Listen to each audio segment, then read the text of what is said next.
Well, welcome back.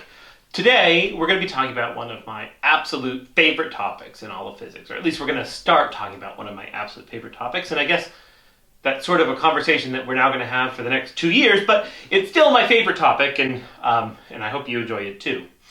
So we saw that two very important systems, right? Both the system of n blocks connected by springs and attached to walls, and this idea of a discrete string, right, or a string with beads on it, and we studied those equations of motion.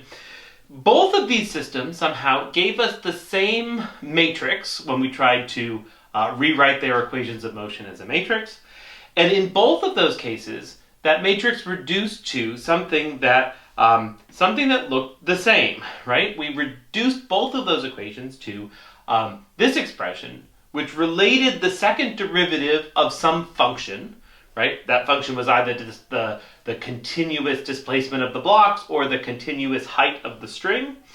The relationship between the second derivative of that function with respect to space and the second derivative of that function with respect to time. Of course, fundamentally, this is Newton's law, right? That the acceleration, right, how is it changing through time, is related to the forces that are acting on it. In all of these systems, the forces that are acting on it have to do with how is it distorted through space, right? And this is what's called an equation of motion, right? That I'm talking about how is this structure going to evolve through time. And I know how that structure is going to evolve through time by knowing what is the acceleration of that thing going to be. And that's due, of course, to how is it deformed, right? What does it look like in space, and how does that put stresses and strains and forces on the system? And that expression turns out to be really interesting, and it pops up everywhere in physics. Okay, now maybe you believe me because we had this great conversation about near equilibrium physics when we started the course back in the before time. But also maybe you believe me because all of the systems that we can think about, right? All of the collections of atoms, collections of molecules, collections of everything seem to have this near equilibrium behavior, where the most important things give us this beautiful equation here. And of course, it's called the wave equation, right? This equation of motion is called the wave equation because it has very special solutions that turn out to be really important to us. Okay, so I want to follow the logic in finding those solutions in a way that mirrors some of the math that we've done before. So I'm going to take my wave equation, and I'm going to first assume that it has something like the complex parameterization of oscillators as a possible solution. So I'm going to start with the assumption that the system phi, right? So phi now represents my continuum system. It's going to be given by some exponent that I'm going to allow to depend on x, right? That's where is the string at every point. But then I'm going to allow it to oscillate with some known frequency omega, right? And so f here obviously is going to be complex because this is the complex parameterization, and then omega tells me how is that thing oscillating. So if I want to plug this into my equations of motion, I have to do a couple of quick derivatives, right? So phi dot, which is of course d by dt of phi, is going to be given by I omega f of x e to the I omega t. Now you can see why it was so important that we made sure f was complex, right? Because I'm going to be multiplying it by an I omega. If I'm using the complex parameterization, I really have to make sure I'm keeping track of exactly what in this expression is allowed to be complex. Well, I've done the first derivative. Let me do the second derivative. This is d squared dt squared phi, which is going to be I omega squared. I squared is -1, so minus omega squared f of x times e to the I omega t. Let me write that down. This is interesting because this combination here is just what I called phi before, right? Of course, I'm just doing derivatives of exponentials, and so I'm not surprised to get that original function back. But I end up with minus omega squared times the original function. So if I plug that in down here, I see that I have now minus omega squared over c squared times phi is equal to d squared phi dx squared. Well, golly gee. What is that? I know. It's exciting, right? This is something that looks a heck of a lot like the shoe, right? I have that the second derivative of a function is related to that function with a negative constant out in front of it, right? Omega squared over c squared is positive, it's real, and then it has a minus sign in front of it. And so I have something that looks a heck of a lot shoe-like, right? Now, I'm going to say shoe-like instead of the shoe because this thing is actually not derivatives with respect to time, right? This is derivatives with respect to space. And so solutions to this are not going to be oscillating through time, but they're going to be oscillating through space, right? So now I get this picture in my mind where my full solution for my function phi is going to have a piece that looks like an oscillator through time, and it's going to have a piece that looks like an oscillator through space. That is, if I freeze it in time, it's still going to be oscillating through space. If I look at one point in space, it's still going to be oscillating through time. And that starts to build up this idea. Now I'm really starting to think about things that look like waves, right? And hence the wave equation. So if it's shoe-looking, except instead of t, I now have x, our desire would be to take this expression and rewrite it in terms of something that depends on space, right? So I've already said that phi is equal to f of x times e to the I omega t. So let me take this f of x and say that f of x is equal to some constant, which we're going to allow to be complex, times e to the I kx. We're going to use k instead of omega. So k really is this idea of having a spatial frequency, right?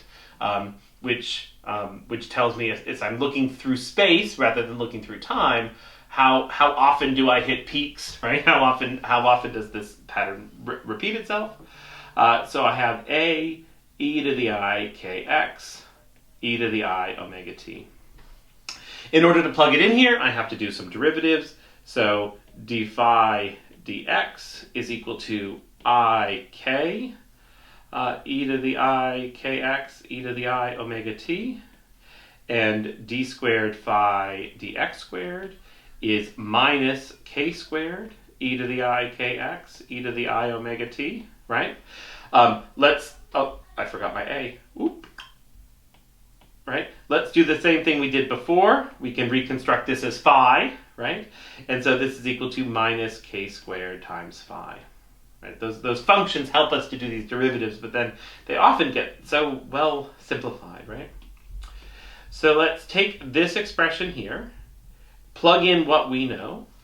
So minus omega squared over c squared times phi is equal to minus k squared times phi.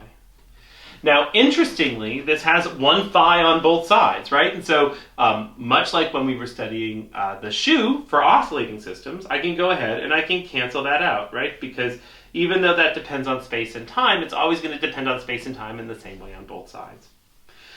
I can also make my minus signs positive, and I'm left with this beautiful expression, and I'm going to go ahead and just add a new page here because I don't want to smush it in, right? Omega squared over c squared equals k squared. This gives me a relationship between omega and k, right? And that tells me that the oscillation frequency in time, which is given by omega, is proportional or is related to the oscillation frequency with respect to space, which is k. To put this in words of modern physics, that means that its frequency is related to its wavelength, right? Which is something that you've known about waves for a long time. It's a property of light that you've probably known since you first learned about light, right? When you're 3 years old, and your parents were telling you about how the frequency and wavelength of light is related, and in fact, you even knew that the frequency and wavelength of light are related by the speed, right? There's this extra number in here that eventually will represent the wave speed. But I want to simplify this one more step, because I do have all of these squareds. And so you might be inclined to say something like k is equal to omega over c. That might feel like something you want to do. But then you remember that thing that your math teachers always yelled at you about. If I take the square root of both sides, I have to remember that I'm allowed to have a plus sign or a minus sign. And so that's an important final step in this figuring out solutions to the shoe, figuring out solutions to the wave equation. Given some time frequency, given some frequency omega, I actually end up with two different values of k, right? I have one that's positive and one that's negative. Physically speaking, we're going to see in a moment that reduces to, if I have a wave with some frequency omega, it can either move to the right or to the left, right? And that actually makes us pretty happy to know that given some frequency, I end up with two different solutions. I end up two different wave solutions. And so these are what they look like, right? So now I'm going to plug them back into. I'm going to put my parameterizations back together. And I end up with one solution that looks like e to the I omega t minus kx, and one that's e to the I omega t plus kx. And of course, here, these k's are the absolute value of k, because generally the k carries around that minus sign. It carries around the minus sign with it, right? K can either be positive or negative. And these two solutions then represent waves going in to the left or to the right. It's actually easiest to see this if I convert these solutions to if I convert it to the phase parameterization, where I'm going to take just the real part, say, of this one on the left, e to the I omega t minus kx. If I take just the real part of the thing on the left, I end up with a cosine omega t minus kx. And then I have a sine part. I'm going to ignore that just for a minute, because I want to focus on just the real. I'm just going to focus on the real part. Since cosine is an even function, this also means that this is equal to cosine kx minus omega t. And of course, this is the thing that you remember from modern physics as a right-going IGHT going wave, right? And so even though when I write it in the complex exponential form, it's not totally clear to me which one is going to the right and which one is going to the left, I can actually quickly rewrite these in the phase or transcendental parameterizations as something that really looks like a right-going wave, right? And that's actually something that's pretty cool. So when k is positive, I get something that's moving to the right. And if we did the same algebra with the other case, I bet you we'd find something that was going to the left. And so the picture that I have in my mind, if I look at this thing at t equals 0, I have some wave that might look like this, right? And then if I let me make this t equals 0. So if I look at just the case where k is positive, I'm going to end up with something that goes over here, right? That wave is moving to the right, right? And of course there are two different oscillations really going on here. One is if I look at a single point, I see that it's moving up and down, right? But if I freeze this in time, I can see that it's also moving up and down as I move from left to right. The other possibility is that k is less than 0, in which case that wave is going to be moving to the left.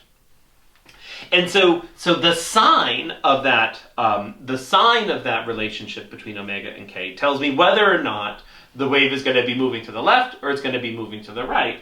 But in both of these cases, omega squared over c squared is equal to k squared, right? And I should be more careful because that is not k factorial. Omega squared over c squared is equal to k squared. And that is, of course, what we call our dispersion relation, right? And it really tells me this relationship between how quickly is this thing moving through space, and how quickly is this thing oscillating through space, and how quickly is this thing oscillating through time. And so what we've come up with is we've come up with a set of modes, right? A set of basis functions, a set of ways of thinking about functions that obey this wave equation. The solutions seem to be waves. They seem to have some frequency, and they seem to have some frequency through space, right? They seem to have some frequency in some wavelength. And I can tell you what the relationship, if I know what the frequency is, you can tell me what k is, right? The relationship is known via the dispersion relation. What's not known yet about the system are two interesting things that we'll get to in the next video. First, are these a good basis, right? If I break up my problem into these waves, do they represent a good basis of all solutions to the problem? Can I rewrite a general solution in terms of these objects? And the second thing, which is also really interesting, is are there any rules, right? So if I know omega, I know what k is, or at least I know the magnitude of k. Are there rules on what omega can be, right? And are there rules on what k can be? Are there rules that we can apply to this problem that help to either reduce it or make it more complicated? We'll have to see. Okay, but we have to find out, now that we've solved the wave equation and we've gotten wave solutions out of it, a big day, a day you will remember. Are we able to do the same sort of math with these solutions that we were able to do with the mode functions? Okay, well, I'll see you next time when we start to answer these two questions.